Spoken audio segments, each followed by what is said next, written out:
دنیا کا مزاج بدلنا ہے، ہم نے پاکستان میں اسلام لانا ہے، قرآن کا نظام لانا ہے، خلافت کا نظام لانا ہے۔ یہ نظام پرچی کے ذریعے لائیں گے، بیلٹ کے ذریعے لائیں گے۔ آپ کا فرض بنتا ہے 8 فروری کو اگر انتخابات ہوتے ہیں یا آگے پیچھے ہوتے ہیں تو جس دن بھی انتخاب ہوگا آپ اپنا مذہبی، اخلاقی، شرعی، دینی فریضہ سر انجام دینے کے لیے گھروں سے نکلیے، ووٹ ڈالیے، کتاب کو ڈالیے، کتاب کے ساتھیوں کو ڈالیے، تاکہ آپ کے لوگ اسمبلیوں میں پہنچیں گے تو انشاءاللہ ہم ختم نبوت کی جنگ بھی لڑیں گے، ناموس سے صحابہ کی جنگ لڑیں گے، ناموس سے اہل بیت کی جنگ لڑیں گے، اور انشاءاللہ اسمبلی کے اندر بھی، اسمبلی کے باہر بھی انشاءاللہ پاکستان کی جنگ بھی لڑیں گے انشاءاللہ۔ ہمارا ماضی اس حوالے سے گواہ، علماء سے پوچھئے، یہ کردار کسی سے ڈھکا چھپا نہیں۔ میں آپ کو توجہ دلوا رہا ہوں، یہ 70 سال سے زیادہ عرصہ گزر چکا ہے۔ لودھرا کا آج کسان، لودھرا کا مزدور، لودھرا میں کام کرنے والی مائیں اور میری بہنیں پوچھتی ہے کس دن ہماری زندگی بدلے گی۔ میں ان سے کہتا ہوں سرمایہ دار آپ کی زندگی نہیں بدل سکتا، جاگیردار آپ کی زندگیوں میں انقلاب نہیں لا سکتا ہے۔ انقلاب لا سکتا ہے تو صدیق کا ماننے والا، عمر فاروق کا ماننے والا، عثمان غنی کا ماننے والا، علی مرتضیٰ کا ماننے والا لا سکتا ہے۔ وہ لوگ جب آئیں گے، نظام آئے گا، خلافت کا نظام آئے گا، تو رب کعبہ کی قسم انصاف کے لیے آپ کو تھانے میں نہیں جانا پڑے گا، انصاف آپ کی دہلیز تک پہنچے گا۔ اسی دہلیز پر اس نظام کو پہنچانے کے لیے میرے علماء سرگرم عمل ہیں۔ اور آج دیکھیے جب پاکستان میں آپ کو یاد ہونا چاہیے یہودیوں نے، اسرائیلیوں نے حماس پر حملہ کیا تھا تو پاکستان سے پہلی آواز اٹھی تھی وہ آپ کے دینی مدارس کے اس شاہ سوار کی اٹھی تھی، آپ کے اس پاکستان میں آواز اٹھی تھی تو مولانا فضل الرحمان کی اٹھی تھی، جنہوں نے کہا تھا ہم انشاءاللہ العزیز اسی پاکستان سے اسرائیلیوں کے ایجنٹوں کو بھی بھگا دیا ہے۔ وقت آ رہا ہے حماس کے لوگ بھی انشاءاللہ غزہ سے، فلسطین سے ان اسرائیلیوں کو بھی بھاگنے پر مجبور کر دے انشاءاللہ۔ حضرت مولانا یحییٰ تشریف لائے، اہلاً و سہلاً مرحبا۔ حضرات محترم، میں بات کو سمیٹنا اور لپیٹنا چاہتا ہوں، میں ذکر و فکر کی دعوت دے رہا ہوں۔ آئیے سامعین محترم، اتنا دین تو سیکھ لیجئے جس دین میں یہ بھی تو پتہ چلے اللہ کی توحید کیا ہے، رسالت کس کو کہتے ہیں یہ بھی تو پتہ چلے، حق کیا ہے، باطل کیا ہے یہ بھی تو پتہ چلے، حلال کسے کہتے ہیں، حرام کسے کہتے ہیں، جسے یہ بھی تو پتہ چلے میں نے اپنے گھر میں کیا کردار ادا کرنا ہے، دکان پر بیٹھ کر کیا کردار ادا کرنا ہے، اگر افسر بن کر کسی سیٹ پر پہنچوں گا میری ذمہ داری کیا ہوگی۔ اس دین کو سیکھنا، فرائض کسے کہتے ہیں، واجبات کسے کہتے ہیں، سنن کس کو کہتے ہیں، مستحبات کس کو کہتے ہیں، یہ آپ کی بھی ذمہ داری ہے۔ آئیے آج حلال حرام کی تمیز ختم ہوتی چلی جا رہی ہے، ان علماء نے دین سیکھا ہے، یہ بیٹھیں گے ممبر و محراب میں آپ کو آواز دیں گے۔ آج کہا جاتا ہے دین کے لیے تھوڑا سا وقت دیجئے، بڑا مشکل ہو جاتا ہے، کہا جاتا ہے ہماری مصروفیات زیادہ ہے۔ بھائیو یہ مصروفیات تو کبھی بھی ختم نہیں ہوگی، اللہ کے ذکر کے لیے ٹائم دے دیجئے، وہ وقت بھی ہمارے پاس نہیں نظر آتا ہے۔ ارے ایک ایسا بھی اللہ والا گزرا تھا جو پڑھ کے میں حیران ہوا اور آپ کو بھی حیران کرنا چاہتا ہوں، اتنے ذکر کے عادی تھے، اتنا ذکر کرتے تھے، اللہ اللہ کی صدائیں لگاتے تھے، وہ اگر وضو بھی کر رہے ہوتے تھے تو ان کی زبان پر کبھی الا اللہ، کبھی اللہ جاری ہوتا تھا۔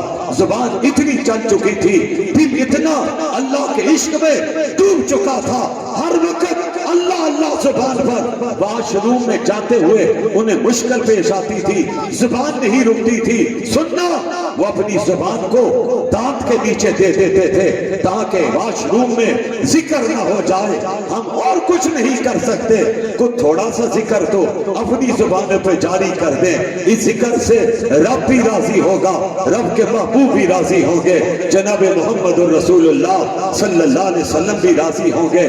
رب نے کہا خلیفہ بنا رہا ہوں، آئیے اسی پر بات کی تان توڑنا چاہتا ہوں۔ جواب آیا نحن نسبح بحمدک ونقدس لک قال انی اعلم ما لا تعلمون وعلم آدم الاسماء کلها ثم عرضهم علی الملائکہ۔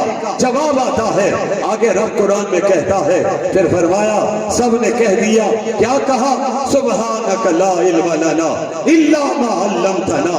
رب نے کہا تم صرف آدم کو دیکھ رہے ہو، میں آدم کی نسل سے جو نسل چلانے لگا ہوں، انسانیت کو چلانے لگا ہوں، تمہیں اس مٹی میں بہت سے خواص بھی نظر آئے، کمیاں بھی نظر آئی، لیکن آؤ مفسرین کہتے ہیں رب نے کہا تمہیں کیا معلوم ہے، میں اسی مٹی سے آدم تجھے بنا رہا ہوں، تیرے باپ نوح نجی اللہ رہے ہیں، ان کے بعد ابراہیم خلیل اللہ رہے ہیں، پھر اسماعیل ذبیح اللہ رہے ہیں، موسیٰ کلیم اللہ رہے ہیں، عیسیٰ روح اللہ رہے ہیں، سب سے آخر میں میرے حبیب آ رہے ہیں، حبیب اللہ رہے ہیں، جن کی خاطر میں نے ساری کائنات کو بنانا تھا، ان کو بھیج رہا ہوں۔ پھر قربان جاؤ، پھر علم کی بات اور آگے بڑھتی ہے، جبرائیل امین آتے ہیں، پہلی وحی لاتے ہیں، میرے نبی کے سامنے کھڑے ہو کے کہتے ہیں اقرا بسم ربک الذی خلق۔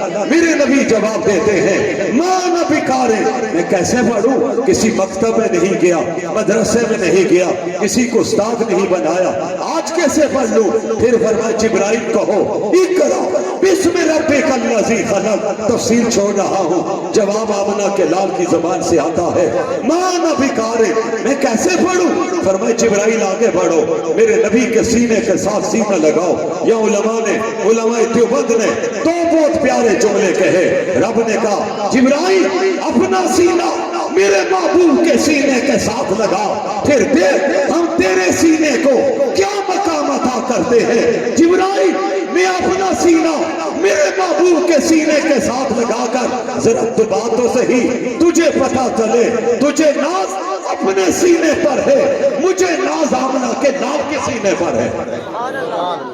دبا تو صحیح، دبایا ما انا بقارئ۔ اسی پر علماء نے جملہ کہا، دو باتیں کہہ کے بات کو ختم کرتا ہوں۔ فرمایا رب نے جواب دلوا دیا، نبی کو کسی مکتب میں ماں لے کر نہیں گئی، حضرت حلیمہ لے کر نہیں گئی، کیوں نہیں لے کے گئی؟ رب نے کہا دنیا میں اگر کوئی نبی کو استاد ہوتا، کسی نبی نے کسی استاد کے سامنے زانوِ تلمبس کو نہیں پھینکا، اگر آپ شاگرد بنتے، کوئی استاد ہوتا، پڑھانے والا ہوتا، تو وہ دنیا کہتی استاد جی بتائیے نا حضرت عبداللہ کے بیٹے کے بارے میں، تو استاد کہتا میں نے پڑھایا، میں نے لکھایا، میں نے سکھایا، اس وجہ سے آمنہ کے لال کی عزت اللہ نے کروا دی ہے۔ رب نے کہا نہیں، میرے نبی کو پڑھانے کے لیے دنیا میں کوئی بشر نہیں چاہیے، استاد نہیں چاہیے۔ ربا کون پڑھائے گا؟ فرمایا الرحمن علم القرآن۔ سنو میرے محبوب کو، آمنہ کے لال کو پڑھانے کے لیے دنیا میں کوئی استاد نہیں چاہیے، میں اپنے محبوب کو عرش سے پڑھاتا چلا جاؤں گا، میرا محبوب فرش پر پڑھتا چلا جائے گا۔ جب وہ خاموش ہوں گے تو دو جملے، وہ کتاب ہے، بولنے پہ آئے تو رسالت باب ہے صلی اللہ علیہ وسلم، نبی امی۔ آج کسی کو آپ امی کہہ دیں، غصے میں آ جائے، جلال میں آ جائے، افسر کہے، مائنڈ کر جائے، مجھے امی کیوں کہا ہے؟ امی کا معنی پہ غور کیجئے۔ لیکن میں مناسبت سے بات کہنا چاہتا ہوں، میرے اکابر نے فرمایا جب کسی معانی پر غور کرو اور وہاں پہ بات آ جائے نبی کی، تو پھر آپ نے ترجمے پر بہت غور کرنا ہے۔ ہم نے کیا غور کرنا ہے؟ غور کیا ہے تو شیخ الہند نے کیا ہے، غور کیا ہے علامہ انور شاہ نے کیا ہے، غور کیا ہے شیخ العرب العجم حضرت سید حسین احمد مدنی نے کیا ہے، غور کیا ہے امام الاولیاء مولانا احمد علی لاہوری نے کیا ہے، غور کیا ہے خلیفہ حضرت غلام محمد نے کیا ہے، ارے غور کیا ہے حضرت درخواستی نے کیا ہے۔ ارے لودھرا میں بیٹھنے والوں، غور کرنے کا وقت آیا تو دیوبند کے بیٹے سید عطا اللہ شاہ بخاری نے کیا. کیسے غور کیا؟ فرمایا نبی امی، یا فرمایا ترجمہ بدل جائے گا، عنوان بدل جائے گا. نبی امی میرے نبی کی شان ہے. کیسے؟ فرمایا سنو، پڑھے لکھے طبقے میں میرا نبی آیا، امی آیا، جس نے دنیا میں کسی سے نہیں پڑھا. اور ترجمہ پر غور کیجئے، نبی امی اس کو کہیں گے جس نے دنیا میں کسی سے نہ پڑھا ہو تو اپنے رب سے پڑھا ہو. فرمایا اس میں بھی حکمت، اگر آپ کے استاد ہوتے تو استاد آتے. آج مولانا یحییٰ باسطی بیٹھے ہوئے ہیں، حضرت مولانا محمد میاں ہے، پیر صاحب بیٹھے ہوئے، ان کے اگر استاد آ جائیں، میں بیٹھا ہوں، میری استاد آ جائیں، میں کرسی چھوڑ دوں گا، جگہ نہیں ہوگی، نیچے بیٹھ جاؤں گا. استاد جی آگے، نماز کا وقت ہو، مصلی پر ہم میں سے کوئی کھڑا ہو، پیچھے سے استاد آ جائے، ہم مصلی چھوڑ دیں گے. استاد جی آپ نماز پڑھا دیجئے. استاد کا رتبہ ہے، قربان جاؤں. رب نے کہا اگر استاد ہوتا، نبی کے سامنے استاد آتا تو نبی احترام میں کھڑے ہو جاتے. فرما میرے محبوب آپ کسی کے لیے نہیں کھڑے ہوں گے، آپ جب آئیں گے تو ساری کائنات آپ کے لیے بڑی ہو جائے گی. یہ ہے میرے نبی کی شان. پھر میرے نبی نے صفا کا چبوترا لگایا، اس چبوترے پر طلباء آئے، پڑھنے والے آئے، عرب والے آئے، شام، ارے کہاں سے، روم سے، فارس سے، مکہ مدینہ سے پڑھنے والے آئے. دنیا نے جانتی نہیں تھی، مانتی نہیں تھی، کوئی سمجھتی نہیں تھی. جب آ کر زانوے تلمبل میرے نبی کے سامنے ٹیکا، میرے نبی نے پڑھایا، قرآن پڑھایا، دین پڑھایا. آنے والے ابو بکر تھے، نکلے تھے تو صدیق اکبر تھے، آئے تھے تو عمر تھے، نکلے تھے فاروق اعظم تھے، آئے تھے تو عثمان تھے، نکلے تھے ذوالنورین تھے، آئے تھے تو علی تھے، نکلے تھے شیر خدا تھے، آئے تھے تو خنزلہ تھے، اٹھے تھے وسیل الملائکہ تھے، آئے تھے عبداللہ بن عباس تھے، نکلے تھے ترجمان القرآن تھے، آئے تھے عبداللہ بن مسعود تھے، نکلے تھے فقیہ امت تھے، آئے تھے تو بلال تھے، نکلے تھے محسن رسول تھے، آئے تھے تو حسین تھے، نکلے تو کربلا کے شاہ فرات تھے. شاعر نے اسی کو کہا کہ درفشانی نے تیری قطروں کو دریا کر دیا، دل کو روشن کر دیا، آنکھوں کو بینا کر دیا. خود نہ تھے جو راہ پر اوروں کے ہادی بن گئے، کیا نظر تھی جس نے مردوں کو مسیحا کر دیا. ہمارے مخدوم حضرت مولانا سید احمد کاظمی اور میرے دیگر ذمہ دار بھی بیٹھے ہوئے، میں انہیں بھی اہلاً و سہلاً کہتا ہوں. میں آپ کو پیغام آخر میں دوں گا کہ آپ اپنی اولاد میں ایک بچے کو دین کے ساتھ جوڑ دیجئے، حافظ بنا دیجئے، قاری بنا دیجئے، عالم بنا دیجئے.